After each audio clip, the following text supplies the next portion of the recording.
आप देख रहे हैं मेरा यूट्यूब चैनल RS सर और मैं एडवोकेट राम शिरोमणि यादव। मेरी पिछली वीडियो भारतीय दंड संहिता 354 धारा से संबंधित थी। IPC की सेक्शन 354 के बारे में मैंने बताया था, जिसकी लिंक मैंने डिस्क्रिप्शन में दी दी है। अगर आप उसे देखना चाहें तो देख सकते हैं।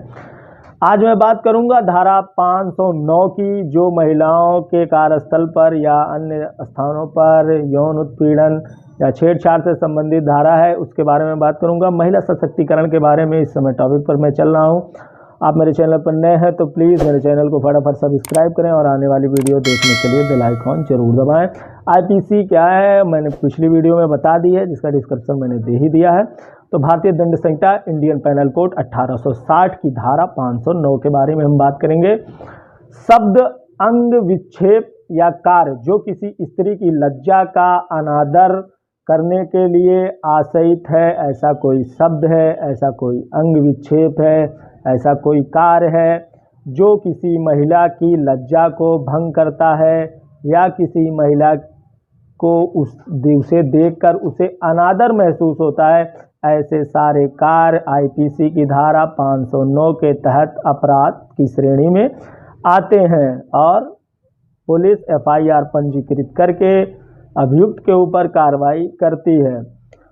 कोई शब्द, कोई व्यक्ति किसी ऐसे शब्द को कहता है जिससे कोई महिला असहज महसूस करती है या जिससे स्त्री को लगता है कि उसका अनादर हो रहा है, अनादर करने के उद्देश्य से वह पुरुष या वह व्यक्ति उस बात को कह रहा है, तो यह अपराध की श्रेणी में आता है।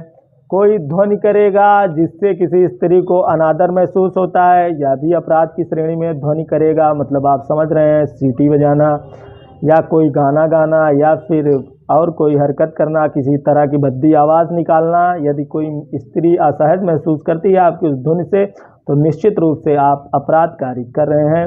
कोई अंग विक्षेप करना जिससे कि कोई स्त्री अनादर महसूस कर रही है, यह भी अपराध की श्रेणी में आता है।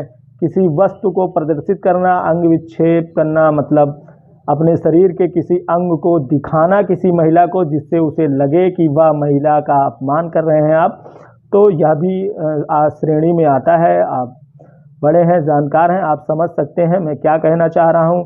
जो वस्तु प्रदर्शित करेगा, कोई व्यक्ति किसी वस्तु को प्रदर्शित करता है जिससे महिला को लगता है कि उसका अनादर हो रहा है, कोई भी वस्तु प्रदर्शित करता है, दिखाता है जिससे महिला को लगता है कि उसका अनादर हो रहा है, तो यह भी अपराध की श्रेणी में आता है। स्त्री की एकांतता का अतिक्रमण यदि कोई व्यक्ति करता है, किसी स्थान पर महिला एकत्रित एकांत में है और कोई व्यक्ति उसकी एकांतता को भंग करता है, उसमें अतिक्रमण करता है, तो यह भी अपराध की श्रेणी में आता है। इस धारा में महिला की लज्जा का अनादर अपराध का आवश्यक तत्व है। सबसे पहली बात मैंने जो भी बताया वो मैंने बताया कि कोई शब्द कहेंगे जिससे आपको लगता है कि उस महिला का अनादर हुआ है, कोई ध्वनि आप करेंगे जिससे लगता है कि महिला का अनादर हुआ है, कोई अंग विक्षेप करेंगे, कोई वस्तु प्रदर्शित करेंगे, किसी स्त्री की एकांतता को भंग करेंगे जिससे स्त्री को लगता है कि उसका अनादर हुआ है, या कोई ऐसा कार्य आप करेंगे जिससे उस स्त्री को लगता है कि उसका अनादर हुआ है। क्योंकि अपराध के गठन में आवश्यक तत्व तो महिला का अनादर ही है। यदि आपके किसी कार्य से उस महिला को लगता है कि उसका अनादर हुआ है, तो निश्चित रूप से आपने अपराध कारित किया है IPC की धारा 509 के अंतर्गत। इसमें मैं थोड़ा क्लियर अगर कर दूं आपको, तो किसी व्यक्ति द्वारा अपने गुप्तांगों को किसी महिला को दिखाया जाना अपराध की श्रेणी में आता है और इसी धारा के अंतर्गत FIR दर्ज होती है।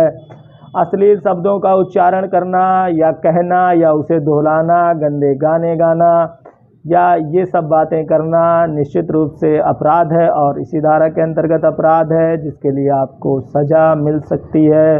ऐसा कदाप नहीं करना चाहिए, स्त्रियों को सम्मान करना चाहिए। अश्लील शब्द, अश्लील चित्र, अश्लील बातें या कोई भी चीज़ें, ये सभी चीज़ें यदि स्त्री के सामने प्रस्तुत की जाती हैं तो ये तीनों अपराध की श्रेणी में आती हैं। और महिलाओं से मेरा खास कहना है कि वे सभी महिलाएं जो इस तरह के अपराधों को सहन कर रही हैं, वो घर से बाहर निकलें और उस पुरुष के खिलाफ FIR दर्ज कराएं, ना करें संकोच, क्योंकि आप सही काम कर रही हैं। समाज क्या कहता है उसके लिए आप जिम्मेदार नहीं हैं। समाज है ये कई लोग कई तरह की बातें करते रहते हैं, तो कौन क्या कहता है इस चक्कर में न पड़ें। अगर आपके साथ इस प्रकार की कोई घटना होती है तो घर से बाहर निकलें, अपने परिजनों को बताएं और प्राथमिकी दर्ज करवाएं थाने पर, ताकि अभियुक्त को सजा मिल सके और इस अपराध में तभी कमी आ सकती है। केवल आपको सजग करने के लिए, महिलाओं को सजग करने के लिए ये मैं वीडियो लेकर आया हूं। धारा 509 के बारे में विस्तार से मैं बताऊंगा जब मैं IPC बताने लगूंगा, भारतीय दंड संहिता बताने लगूंगा तब। अभी मैं एविडेंस बता रहा हूं और एविडेंस की सेक्शन 17 खत्म कर चुका हूं। अगली लेक्चर हो सकता है महिलाओं के उत्थान के बारे में भी मैं वीडियो लेकर आ रहा हूं, इनके अधिकारों के बारे में। ये वीडियो जैसे ही खत्म होती है मैं धारा 18 लेकर आऊंगा भारतीय साक्ष्य अधिनियम से संबंधित। तब तक मुझे लगता है आपको मेरे साथ बना रहना चाहिए। आप मुझे फेसबुक, ट्विटर और इंस्टाग्राम पर भी फॉलो कर सकते हैं। और मेरे चैनल पर आप नए हैं तो प्लीज़ मेरे चैनल को ज़रूर सब्सक्राइब करें, एक लाइक कर दें अगर वीडियो आपको अच्छी लगी हो। और अगर आप चाहते हैं कि और किसी को, अपने फ्रेंड को ये वीडियो भेजना, तो शेयर कर दें फटाफट वीडियो को। मैं मिलूंगा आपको अगली वीडियो में, तब तक के लिए मुझे आज्ञा दीजिए। जय हिंद, जय भारत।